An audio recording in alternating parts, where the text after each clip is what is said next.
Hey, my name's Nathan, this is the Future Game Show, and how good is the Fallout TV show? I'm only a couple episodes in, so it could all fall off a cliff by the end, but so far, I'm really enjoying it. It captures the look and feel of that world so brilliantly. And with The Last of Us being such a hit last year, as well as the Super Mario film breaking box office records, and adaptations like Zelda and Borderlands on the horizon, it got me thinking, why do we care? Why do we care about video game adaptations so much? I mean, yeah, it's nice to see these games and worlds and characters that we love brought to life in a way that allows us to experience them with fresh eyes. And yeah, there's definitely a level of indication with new audiences really appreciating all these games now. Audiences that once called us virgins, and still do, but now they have to sit through Detective Pikachu with their kids. So, ha ha ha, we win in the end. But I can't help but feel that vindication comes from a kind of better place, you know? Like we're all sitting going, yeah, we told you these games were good, and you thought they were just all about murdering and stabbing and shooting people. And they are about murdering and stabbing and shooting people, but sometimes they have good stories. There's a strange sort of pride I get when I see these adaptations doing well. I feel like a proud parent, but also like an insufferable hipster who's like, oh, what's that? You enjoyed the Sonic the Hedgehog movie? Yeah, name 3 games. Name 3 Sonic games. Go on. I bet you haven't even spent a night watching the clip of Sonic kissing a human girl on repeat until 2 AM. And it shows. But when we're desperate for video games to be adapted, how much is that just an admission that the weakest parts of video games are usually the story and the characters and the writing?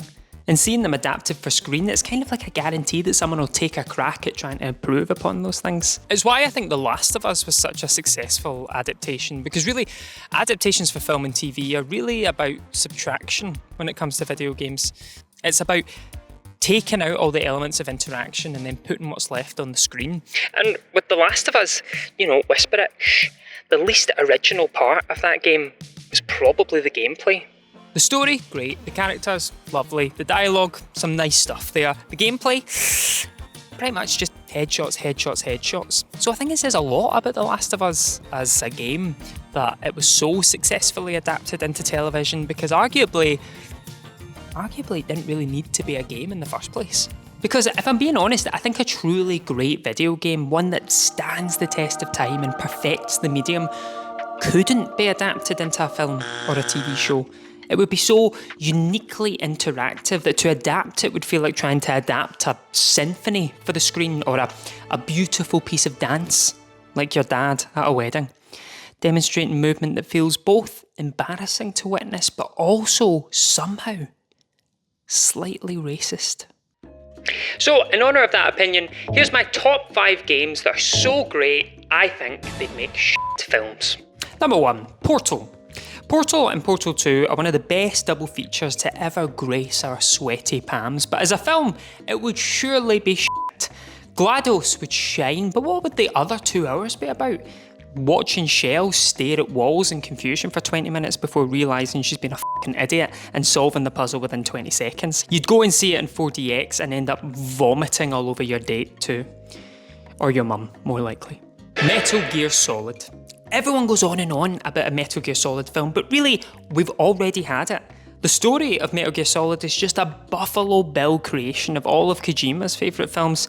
And can you imagine someone actually trying to succinctly tell that story?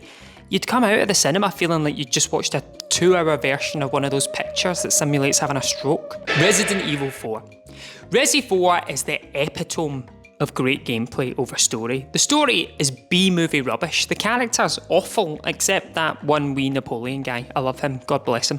But that gameplay loop is so tight, so exciting. Every set piece is so blood-pumpingly exciting that it makes all those other elements somehow lovable. Leon S. Kennedy in a film? He'd be an arsehole. Leon S. Kennedy when I'm the one controlling his suplexes? Oh, the best man at my wedding. The S does stand for suplex, doesn't it? We're all in agreement on that. Shadow of the Colossus. If you were to adapt Shadow of the Colossus, it would be 50 minutes of silent horse rides, followed by 10 minutes of the tearful slaughter of a beautiful creature. Times that by 12 and you've got your HBO series. Dark Souls. People go on and on about a Dark Souls adaptation, and yeah, don't get me wrong, the lore in that game is a beautiful thing, but it works so well because it's the optional backdrop that realises that the gameplay is the focus here. I just can't help but think that any adaptation would just feel like being cornered by a Wikipedia page at a party. Because as much as I love a game for a good story and interesting characters, I'd give all of that away for fun gameplay, for unique ways of interaction. Like, you could never make a film out of Beat Saber or Wii Sports or Tetris that genuinely captured what makes them so fun to play.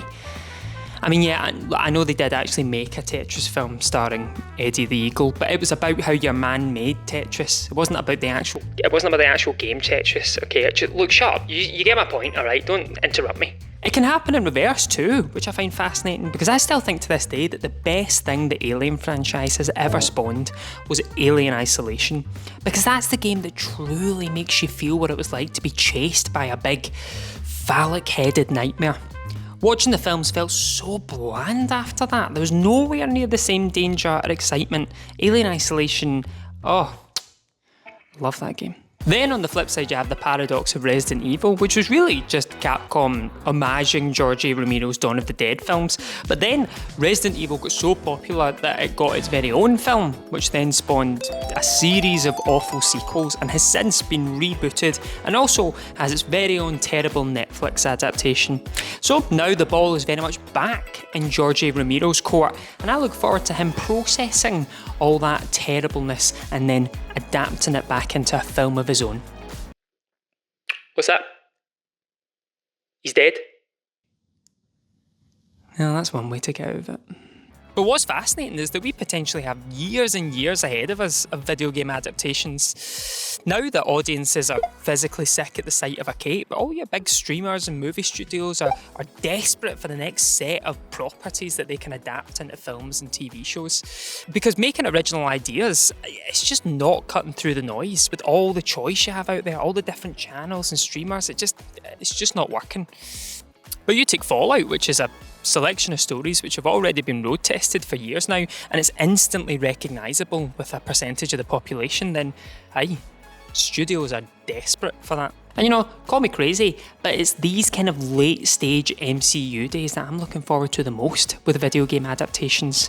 When your Last of Us and Mario movies have all dried up and you've got Netflix squeezing out a 12-part gritty Angry Birds reboot, HBO are adapting The Water Temple, and Peacock are shitting out a Twisted Metal show. What? They already have? Fuck me. Really? Jesus Christ. Hey, thank you very much for watching, especially if you got all the way to the end. If you've liked this, then please do consider subscribing to the FGS channel. There's a whole load of great stuff on there, including a playlist of videos by me, which are all pretty much like this. So if you hated this and you hated me, maybe avoid that. I don't blame you. I think I'd hate me too.